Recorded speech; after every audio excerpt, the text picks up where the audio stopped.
नमस्कार दोस्तों। Minority scholarship के बारे में बहुत सारे लोग पूछ रहे थे। पेरेंट्स पूछ रहे थे कि बच्चों के लिए स्कॉलरशिप कब शुरू होगी। इसके बारे में जो हमारे पास जानकारी है वो आपसे बता दूंगा। बताने से पहले मेरा चैनल सब्सक्राइब करें, लाइक करें, शेयर करें कि ऐसे आने वाली हर खबर आप तक पहुंच सके। चलिए दोस्तों, जो स्टूडेंट 1 to 10 यानी 1 क्लास से 10 क्लास के बच्चे हैं, इनके लिए स्कॉलरशिप ऑनलाइन ओपन हो चुकी है। जो 29 अगस्त से 30 पर 1 तारीख तक इसकी डेडलाइन है। अक्टूबर 30 पर 1।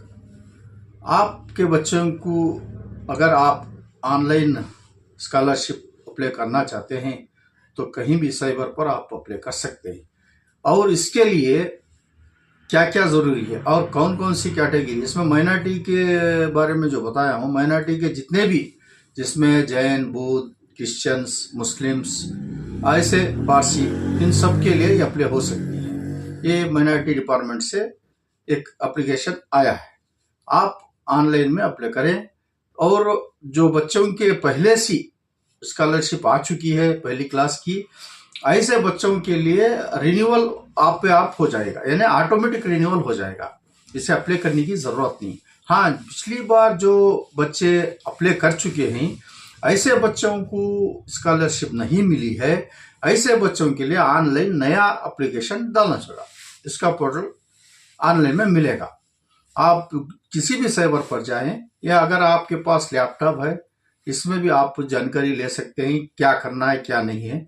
इसके लिए बच्चों का इनकम 1 लाख के अंदर होना चाहिए, क्योंकि अगर 1 लाख के ऊपर होगा इन बच्चों के लिए स्कॉलरशिप नहीं आएगी। ये एक ध्यान में रखने की बात है। और जो दूसरी बात है, स्कूल की एक आईडी रहती है, सैट्स आईडी, ये इसके लिए बहुत जरूरी है। जो ऑनलाइन में अप्लाई करना चाहते हैं, ऑनलाइन में क्या क्या चीजों की जरूरत है, सैट्स आईडी की जरूरत है, दूसरी बात पेरेंट्स का आधार कार्ड की जरूरत है, और बच्चों का आधार कार्ड की जरूरत पड़ती है ये ऑनलाइन में अप्लाई करने के लिए। अगर आपके पास लैपटॉप नहीं है, आपको नहीं मालूम, तो आप साइबरों में जाइए। जो चीज़ हमने कहा है वहीं पर भी वही बताएंगे, फिर एक बार पूछ लेने के बाद ऑनलाइन में एप्लीकेशन डाल सकते हैं। और जो पहले मैंने कहा, पहले बच्चों के लिए जो स्कॉलरशिप आई हुई है वो ऑटोमेटिक रिन्यूअल हो सकती है। और जो नए सी अब जो पहली क्लास में दाखिला ले हैं, ऐसे बच्चों के लिए आप ऑनलाइन में एप्लीकेशन फ्रेश फॉर्म भर के डालना पड़ेगा। पिछली बार भी अगर आप डाले हैं, पैसा नहीं आया है, स्कॉलरशिप नहीं आई है, कुछ दिक्कत भी होगी, ऐसे बच्चों के लिए फिर एक बार एप्लीकेशन डालना पड़ेगा। और खासकर एक आप सब पेरेंट्स को ध्यान में रखना चाहिए एक बात, वो क्या है बोले तो, आपका बच्चों का आधार कार्ड, यानी आधार कार्ड अपडेट होना चाहिए। पहले जो फोटोज लेकर आधार कार्ड बनाए हुए हैं, ऐसे बच्चों के लिए फिंगर देकर आधार कार्ड बनाना चाहिए। वो आधार सीडिंग जब भी होगा, नहीं तो स्कॉलरशिप नहीं आएगी। और दूसरी बात, ये होने के बाद बैंकों में जाकर वहां पर आधार लिंक कराना होगा, एनपीसीआई कराना होगा।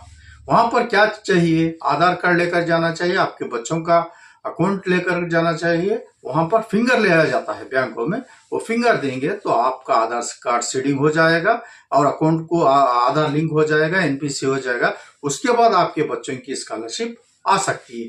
ये बहुत से पेरेंट्स अब तक का आधार ही अपडेट नहीं करवाया है। अब कम से कम 8 क्लास 7 क्लास को बच्चे जा रहे हैं, आधार अपडेट नहीं कराया है। मैं पहली बात यही कहूंगा कि आप पहले आधार सेंटर में जाइए, वहां पर फिंगर देकर आधार अपडेट करवाएं। उसके बाद बैंक में जाइए, वहां पर आधार सीडिंग कराएं, एनपीसी हो जाएगा। और जो स्कॉलरशिप के लिए ऑनलाइन में अप्लाई करते हैं, वो आपका पैसा अकाउंटों में आ जाएगा। ये खास ख्याल रहना चाहिए। और जो इनकम की बात का है, 1 लाख के अंदर इनकम होना चाहिए। इसके ऊपर हो गई तो किसी हालत में आपके बच्चों को स्कॉलरशिप नहीं मिलेगी। जो इधर उधर भटकने से ये चीजों का ख्याल रखें। और ऑनलाइन में एप्लीकेशन डालने की तारीख शुरू हो चुकी है। जो भी अब तक इनकम नहीं बनाए पहले इनकम बनाए, उसके बाद एप्लीकेशन डाले। ये इसके लिए 2 महीनों का टाइम दिया गया है कर्नाटक सरकार द्वारा। आप ध्यान रखिए इन सब चीजों का और ऑनलाइन में एप्लीकेशन डालें। इतनी बात अब आप तक पहुंचा रहा हूं। जय हिंद, जय कर्नाटक।